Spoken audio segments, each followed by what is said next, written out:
Magandang gabi sa inyo, Kabulsay. Nandito po ulit si Inspector Mills TV para sa ating konting intro. Kung hindi pa kayo nakapag-subscribe sa aking channel, please subscribe and share and like para updated kayo sa mga gagawin kong video. Nandito po tayo ngayon sa Masuso, Barangay Masuso, na kung saan po dito po ako nagpapahinga. Kapag po ako ay napapagod sa trabaho, dito po ako pumupunta sa Barangay Masuso, na mapapansin po ninyo na bukid po ito, na marami pong palayan dito na yung kinabubuhay po ng tao ay ang pagsasaka. Madalas po kapag po ganitong hapon ay sobrang lamig po dito, napakasarap po ng hangin, simoy ng hangin, sariwang sariwa po. Mapapansin po ninyo may mga bata po na naglalaro po dito. Yan po sa likuran ko po, papansin po ninyo yan. Yan po yung mga bata na naglalaro po dyan.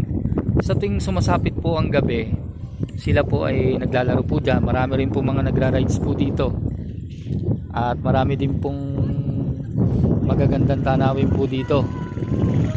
Marami pong mga puno, at yan po ay nagsisilbing lilim para po sa mga residente po dito. Apo. At marami rin pong mga bahay po dito.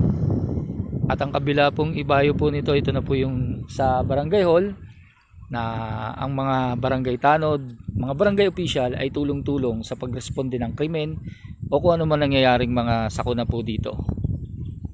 Kaya sana po nagustuhan po ninyo ang vlog ko pong ito, at sana rin po makatulong din po sa inyo para nang sa ganoon po kung makapapasyal po kayo dito, pwede nyo pong mapuntahan ang lugar na to, at maaari din po kayong magawi dito, magpahinga din po, magpahangin, mag-relax katulad po ng ginagawa ng mga tao po dito, na kapag naman po umaga nagsasaka po sila, nagtatanim po ng palay.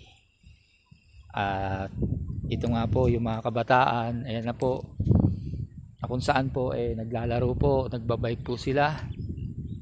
Marami rin po ditong mga pamilya na kung saan po marami rin po silang ginagawang kasiyahan dito, katulad na lang po ng pagpipiknik.